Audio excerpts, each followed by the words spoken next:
just covered it up with a tarp because there was a bit of rain before, but here it is. There's the boat winch, jockey wheel.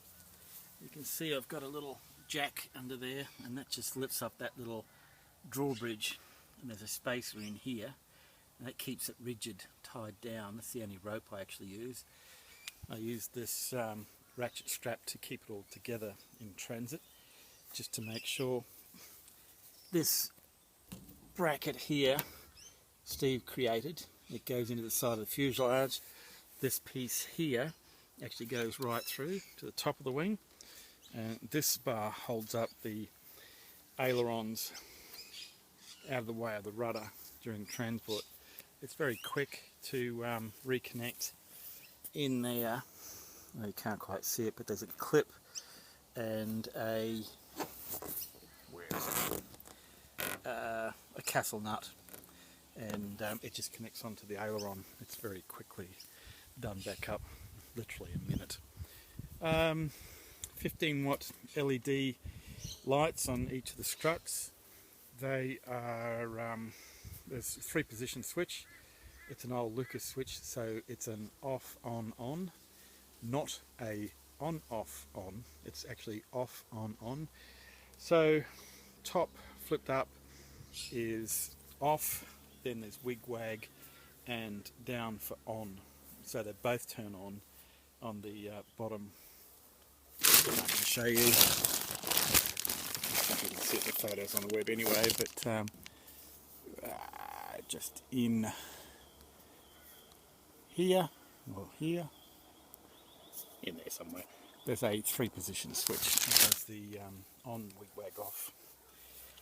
These are the polyurethane shock blocks. I actually made those. I was supplying John Cotton those for a while. They're quite new. The previous older ones were quite hard. These, being newer, have still got a nice cushion in them. They seem to last quite a long time. When I replaced them, I think they were about 5 years old, and these are about 3 years old. So they last quite well. In fact, they might only be 2 years old. Yeah, I think they're 2. Got a Jabiru climb prop on the front. There's actually 2 oil radiators in here. There's this one, the original, and Steve put a second one under here. The air goes in and goes past the second oil cooler, and that makes a really big difference on temperature stabilisation. Here's the lip. I actually extended that exhaust air out of the engine. I've flown model aeroplanes for about 35 years, and the big rule of thumb with model aeroplanes is 4 times your inlet is your outlet, and never any trouble you will have. So I've actually blown that out about 4 times what it was, and the temperatures are really nice, and they stay nice whether it's hot or cold. Whereas before, it did warm up a little bit when it got warm. This is how it fits onto the trailer. The ramps actually plug in to here and come out. The centre ramp, this one, actually plugs into here for the tail, and you can use the winch to wind it all the way up. Or what I usually do is just line up the tail wheel on the ramp on the ground, push it, and it climbs the ramp by itself until you get to the mains, and then you use the winch to climb the mains up these ramps that fit into this area over here. All the ramps clip in. You can see that clips in there, and there's like a U-channel, and the main ramps actually have those self-locking pins that hold them down, so the whole thing is self-contained in transport. And these straps, I take them off when I cart the trailer. You can actually bolt these down. If you have a look under here, you can't see it too easily, but you can actually bolt these down if you want. I haven't. I've used this setup here, so they just come straight off. A little bit more elasticity in them this way. They fit over the top of the wheels very nicely. Like I was saying, 2,500 kilogram load restraint, and so that holds the front, which is fine. And then you've got the tail wheel. I use the winch to secure it, and then the ropes, and also the strapping holes are all secure. So it doesn't bounce around with that wooden block under there. It stops the plane actually bouncing. What I did have some time back, that spring at the back became a little fatigued because the whole weight of the plane was on the tail wheel. That's a new tail wheel. I've only replaced it about a month ago.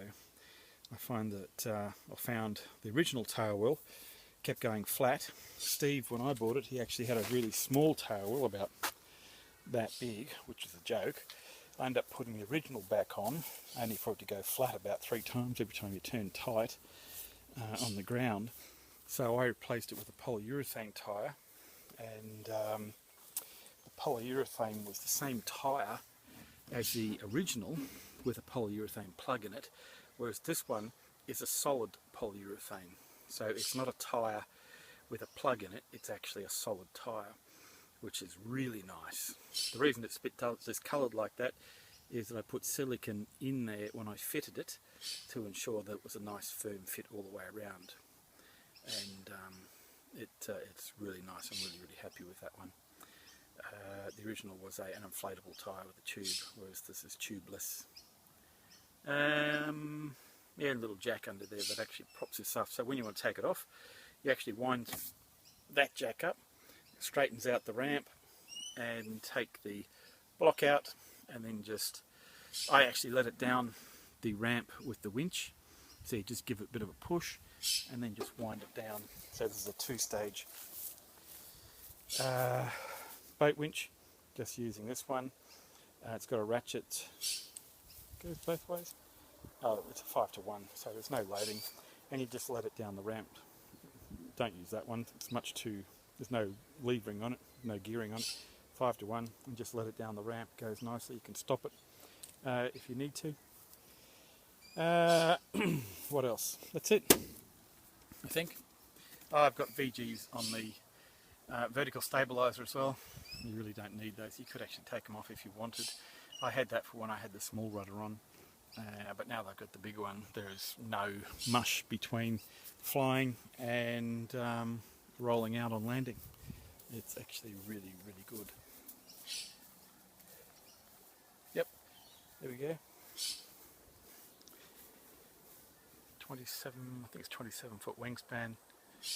The 85 horsepower is actually quite nice. It's not a pocket rocket. It's a nice aircraft to go flying in. Oh, here's another little thing.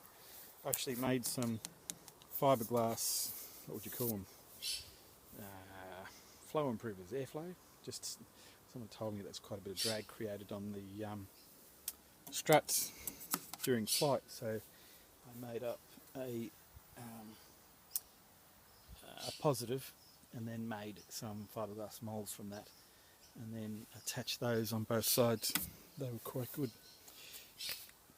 The cabling for the LED just comes in here, goes down the strut,